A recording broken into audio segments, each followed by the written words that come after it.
ආයිබෝවන් සුබ දවසක්. ඉතින් ඔන්න මම අද හදන්න යන්නේ රසම රස දෙල් කරි එකක්. වැඩි කතා ඕනේ. අපි යමු කොහොමද මේ රසම රස දෙල් කරි එක හදාගන්නේ කියලා බලන්න.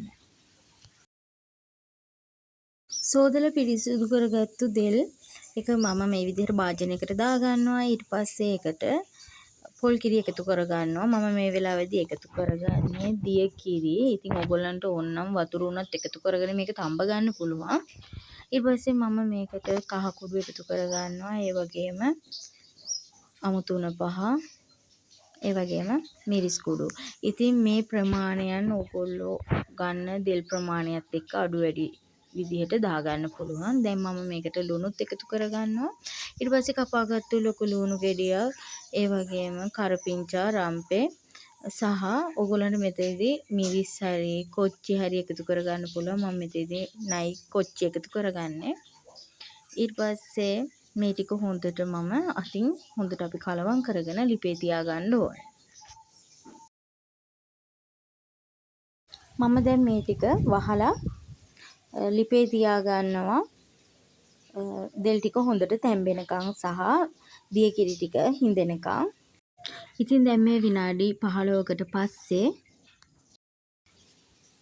හොඳට දෙල් ටික තැම්බිලා තියෙනවා. ඒ වගේම දිය කිරි ටික හිඳිලා තියෙනවා.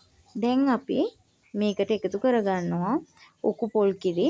උකු පොල් කිරි මම මේ දෙල් එක වැහෙන ප්‍රමාණයට එකතු කරගන්නවා.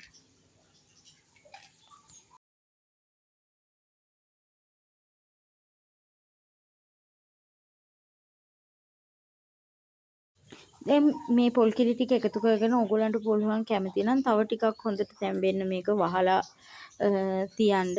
නැත්නම් ඇරලත් අඩු ගින්දරේ ඕගොල්ලන්ට මේ විදිහට කිරි උතුරලා කිරි ටික ටිකක් හිඳිලා දෙල් ටික තව ටිකක් හොඳට තැම්බෙනකන් තියාගන්න පුළුවන්.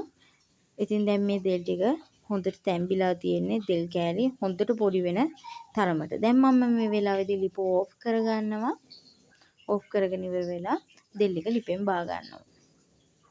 ඉතින් අපිට මේ විදිහට හොඳට පොඩි වෙන දෙල් ගෙඩි අපි තෝරගද්දී අලුත් මේ දෙල් ගෙඩියක්ම තෝරගන්න ඕනේ. ඉතින් සමහර ගස් වලට දෙල් වෙනස් වෙනවා. ඉතින් අපි හැම වෙලේම හොඳ පිටි ගතිය තියෙන දෙල් ගෙඩියක් තෝරගත්තොත් අපිට රසට මේක හදාගන්න පුළුවන්. ඉතින් අපේ දෙල් එක තවත් රස කරගන්න ඔයගොල්ලෝ මේ විදිහට හදන්න. ඒ කියන්නේ අපි වෙනම තෙම්පරාදුවක් තමයි එකතු කරන්න යන්නේ. මේ විදිහට පෑන් එකක් ලිපේ තියාගෙන තෙල් ටික හොඳින් රත් වෙනකොට අපි අබ එකතු කරගෙන අබ ටික පුපුරනකොට සුදු ලූණු එතකොට ලූණු කරපිංචා එකතු කරගන්න පුළුවන්. ඉතින් මට මෙතෙන්දී අබ එකතු කරගන්න අමතක වෙනවා. මම ඒකෙන් තමයි පැත්තකින් පස්සේ එකතු කරගන්නේ. අපි දැන් මේක හොඳට රන්වන් පාට වෙනකන් තෙම්පරාදු කරගන්න ඕනේ.